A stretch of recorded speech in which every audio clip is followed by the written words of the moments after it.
Students, यहाँ पर एक क्वेश्चन है आईआईटी जैम का। ये 2024 का क्वेश्चन है और एमसीक्यू क्वेश्चन है और एक डिफरेंशियल इक्वेशन का क्वेश्चन यह है गिवन। यहाँ पर क्या गिवन है, एक पार्शियल डिफरेंशियल इक्वेशन गिवन है आपकी 1 ऑर्डर की और 1 डिग्री की। तो आप इसको कैसे सॉल्व कर सकते हैं? देखिए, इसको दो तरीके से सॉल्व कर सकते हैं, एक तो वेरिएबल सेपरेबल से और एक सॉल्व कर सकते हो आप इसको, ये लीनियर डिफरेंशियल इक्वेशन है, एक आप इसको बर्नौली से भी कर सकते हैं। बर्नौली इक्वेशन को रिड्यूस करते हैं लीनियर डिफरेंशियल इक्वेशन में। बर्नौली का पता कैसे चलेगा अभी बताएंगे हम। आप इसको दो मेथड से सॉल्व कर सकते हैं, देखिए कैसे करेंगे।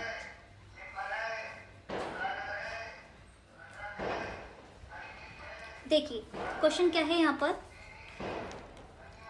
dy upon dx equal to y minus y cube.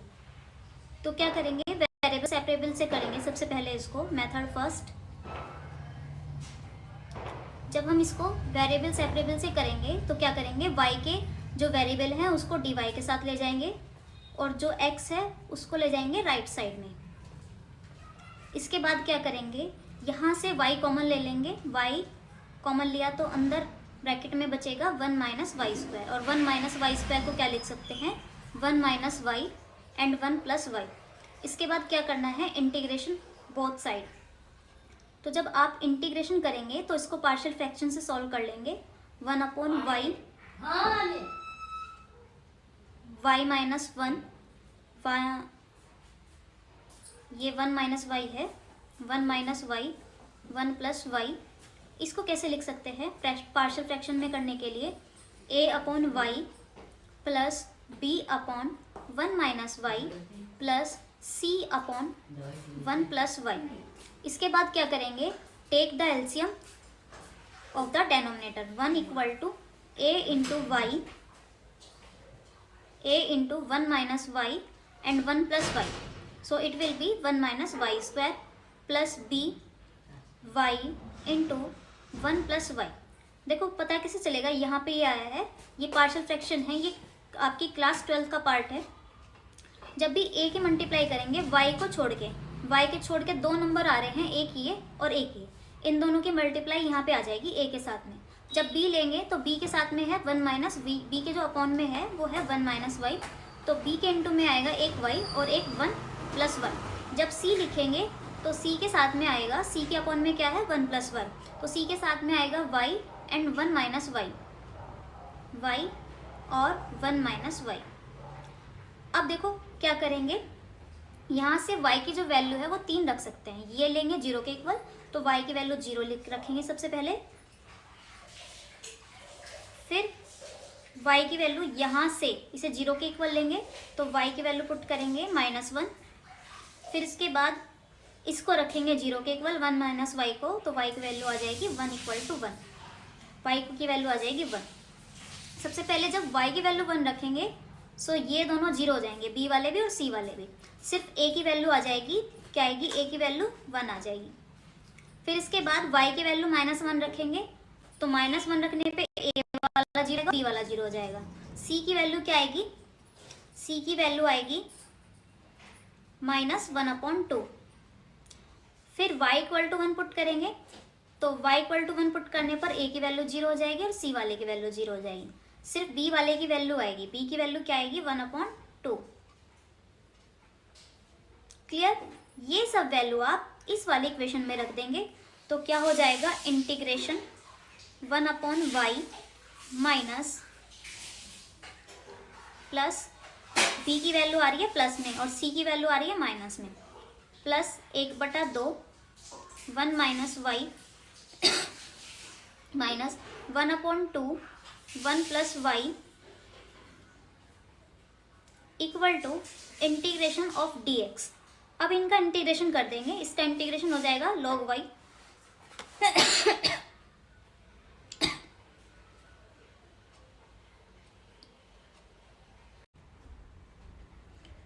यहाँ पे इनिशियल कंडीशन गिवन है आपको, limit x tends to infinitive and yx, ये निकालनी है आपको।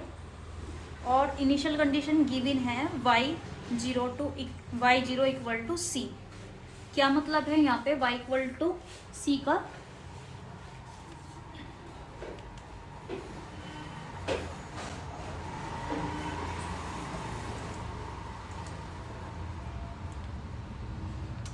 वाई जीरो, सी का मतलब क्या है, एक्स की वैल्यू अगर जीरो है तो वाई की वैल्यू सी है। सी एक कांस्टेंट है। देखो ये वाई की वैल्यू गिवन है, इसलिए हमें कांस्टेंट जो है वो यहाँ पे log सी नहीं लेना है, कांस्टेंट लेना है यहाँ पर log c1। सी के अलावा कुछ भी ले सकते हैं कांस्टेंट, बट सी नहीं लेना। तो ये कांस्टेंट जो हमने लिया है इसको हम c1 कर लेते हैं।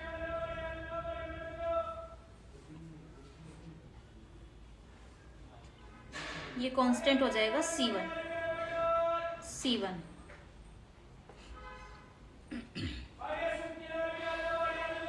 ये हो गया c1। ठीक है, अब इनिशियल कंडीशन क्या गिवन है, y0 equal to c and c given है पॉजिटिव। तो c को जो हम मान लेंगे वो 1 मान लेंगे। इसका मतलब हम y की वैल्यू लेके चलेंगे 1 एंड x की वैल्यू 0। और निकालना है हमें limit x tends to infinity yx, ये फाइंड करना है। तो हम यहाँ से c1 की वैल्यू निकाल लेंगे। c1 की वैल्यू क्या हो जाएगी, put the value of the x equal to 0 and y equal to 1 from the initial condition. So ये स्टूडेंट इन्फानाइट हो जाएगा जब हम यहाँ पे 1 रखेंगे, है ना। तो आप क्या कर सकते हैं, यहाँ पे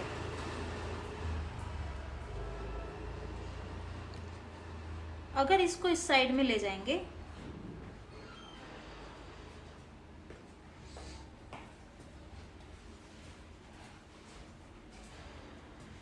देखो x की वैल्यू अगर यहाँ पे पुट करेंगे तो ये हो जाएगा e की पावर 0। e की पावर 0 का मतलब c1, और ये हो जाएगा इन्फानाइट। लेकिन हमें जो कांस्टेंट है वो इन्फानाइट नहीं बनाना है। इन्फानाइट बनाते ही ये log इन्फानाइट हो जाएगा, और log इन्फानाइट होते ही कम्प्लीटली इन्फानाइट हो जाएगा। तो ऐसे नहीं करना है। तो आप क्या कर सकते हैं, यहाँ पे c की वैल्यू 2 ले सकते हैं। c की वैल्यू अगर 2 ली तो y की वैल्यू 2 हो जाएगी। y की वैल्यू 2 होगी तो 4 अपॉन 1 माइनस 4 माइनस 3, c1 की वैल्यू ये आ जाएगी। सो ये हो जाएगा y square upon 1 minus y square e की power 2x into 4 upon minus 1। अब हमें फाइंड करना है ये वाली वैल्यू फाइंड करनी है। तो हम क्या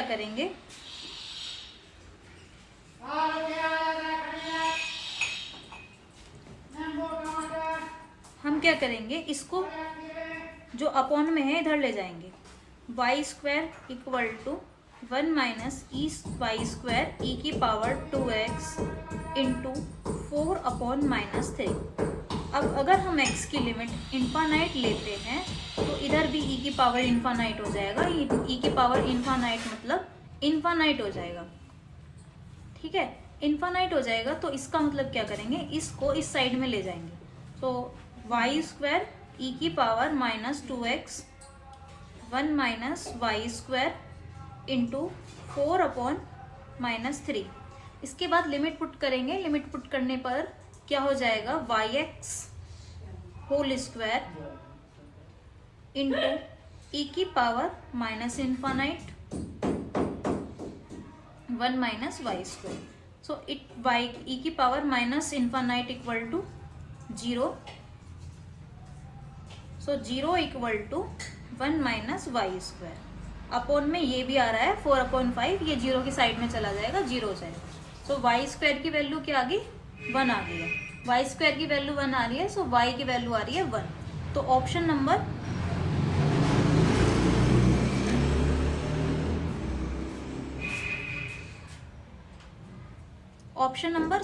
बी करेक्ट है यहाँ पर। अब इसका सेकंड मेथड भी समझ लीजिए। सेकंड मेथड कैसे करेंगे, बर्नौलीज इक्वेशन से करेंगे।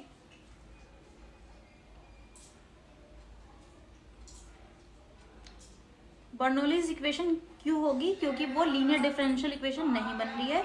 देखिए क्या है, क्वेश्चन है आपका dy upon dx equal to y minus y cube. तो y वाले को ले जाएंगे इस साइड में, y वाले को इस साइड में ले जाएंगे तो क्या हो जाएगा, dy upon dx minus y equal to minus के वाई क्यूब। ठीक है, अब यहाँ पे इसकी कंपेयर करेंगे d y upon d x plus p y equal to p y. Y क्यों आ रहा है यहाँ पे, क्योंकि ये होता है आपका डिपेंडेंट वेरिएबल और x होता है इंडिपेंडेंट वेरिएबल। ठीक है, y डिपेंडेंट वेरिएबल है और x इंडिपेंडेंट वेरिएबल।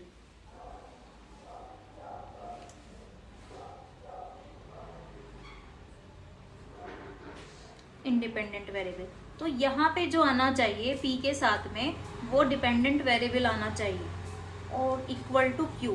और p एंड q किसके फंक्शन होने चाहिए, जो यहाँ पर नीचे है, मतलब इंडिपेंडेंट वेरिएबल के फंक्शन होने चाहिए।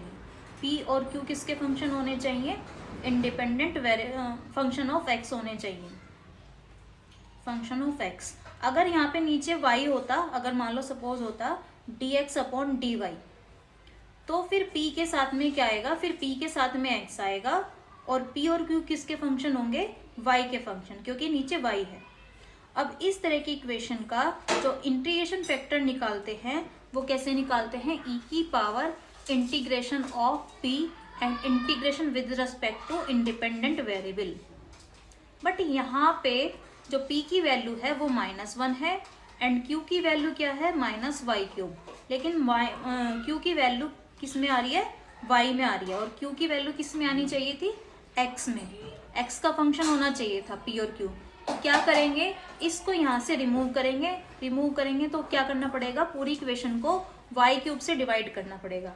1 upon y cube d y upon d x minus 1 upon y square हो जाएगा इक्वल टू -1। इसके बाद क्या करेंगे, इसको कोई और दूसरा वेरिएबल मान लेंगे। Let 1 upon y square equal to u, इसको u मान लिया और उसके बाद करेंगे इसका डिफरेंशिएट करने पर क्या होगा, इसको ऐसे लिख लेंगे y square equal to -2 equal to u और -2 y के power -3 d y upon d x. इसका डिफरेंशिएट हमने कर दिया x के रेस्पेक्ट में, और जो -2 है वो आएगा आपका दूसरी साइड में, क्योंकि हमें इसकी वैल्यू भी फाइंड करनी होती है। So 1 upon y cube d y upon d x की वैल्यू क्या हो जाएगी, 1 upon -2 d u upon d x हो जाएगी। इसकी जगह क्या रखेंगे, माइनस के 1 upon 2 d u upon d x रखेंगे, माइनस इसकी जगह u रखेंगे और -1। इसके बाद क्या करेंगे, इसको रिमूव करेंगे यहाँ से, क्योंकि ये सिंगल रहना चाहिए। तो क्या करेंगे, पूरी इक्वेशन को 1 - 2 से मल्टीप्लाई करेंगे। -2 से मल्टीप्लाई करेंगे तो ये हो जाएगा d y upon d x plus 2u equal to 2। ये अब आपकी p की वैल्यू आ गई और ये q की वैल्यू आ गई। p और q की वैल्यू किसका फंक्शन है, जो नीचे दे रखा है इंडिपेंडेंट वेरिएबल। p और q, ये p की वैल्यू है और ये q की वैल्यू है। इसके बाद निकालेंगे integration factor. Integration factor will be, क्या फॉर्मूला होता है इंटीग्रेशन फैक्टर का, e की power integration of p and integration with respect to x। जो नीचे है उसका इंटीग्रेशन करेंगे, e की पावर इंटीग्रेशन ऑफ 2 और integration with respect to x, तो ये हो जाएगा e की पावर 2x इंटीग्रेशन फैक्टर आ जाएगा। इसके बाद जनरल सॉल्यूशन फाइंड करेंगे। जनरल सॉल्यूशन क्या होगा स्टूडेंट, इस यहाँ पर y नहीं लिखेंगे, यहाँ पर u लिखेंगे, क्योंकि अब ये रिड्यूस हो गई है डिफरेंशियल इक्वेशन आपकी u में। u आपका डिपेंडेंट वेरिएबल हो गया, किस पे डिपेंड है u, x पे। तो u इंटू इंटीग्रेशन फैक्टर लिखेंगे यहाँ पर e की power 2x equal to integration of p क्या है यहाँ पर 2 और इंटू इंटीग्रेशन फैक्टर क्या है e की power 2x and plus integration करेंगे x के रिस्पेक्ट में और प्लस c। ठीक है, y की u की वैल्यू रख देंगे माइनस के 1 अपॉन वाई स्क्वायर, प्लस में थी ये वैल्यू e की पावर 2x इंटू इसका जब इंटीग्रेशन करेंगे तो क्या आएगा e की पावर 2x अपॉन 2 से 2 कैंसिल हो जाएगा, e की पावर 2x प्लस c।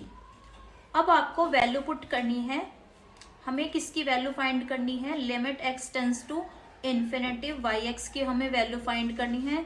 अगर हम x की वैल्यू इन्फानाइट रख रहे हैं तो ये इन्फानाइट हो जाएगा और ये भी इन्फानाइट हो जाएगा। तो हम क्या करेंगे, e की पावर 2x को इधर ले जाएंगे, है ना। पूरी इक्वेशन को e की पावर 2x से डिवाइड किया, 1/y² इक्वल टू 1 प्लस सी ई की पावर -2x। इसके बाद क्या करेंगे, ये लिमिट पुट कर देंगे, x टेंस टू इन्फिनिटी रखने पे ये कम्प्लीटली 0 हो जाएगा, बिकॉज e की पावर -इन्फिनिटी इक्वल टू 0, ये 0 हो जाएगा कम्प्लीटली। सो क्या आएगा, 1/y² इक्वल टू 1। यहाँ पे y², इस y का मतलब क्या है,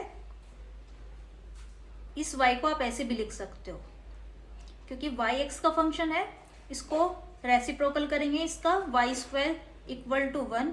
सो y की वैल्यू 1 आ जाएगी, it means yx equal to 1 आ जाएगा। सो इस तरह से भी हम आंसर फाइंड कर सकते हैं। आपको कौन सा मेथड अच्छा लगा है आप कमेंट बॉक्स में बताना, और अगर आपको वीडियो पसंद आई है तो वीडियो को लाइक करना, चैनल पर अगर आप नए हैं तो चैनल को प्लीज़ सब्सक्राइब करना। Okay, thank you so much.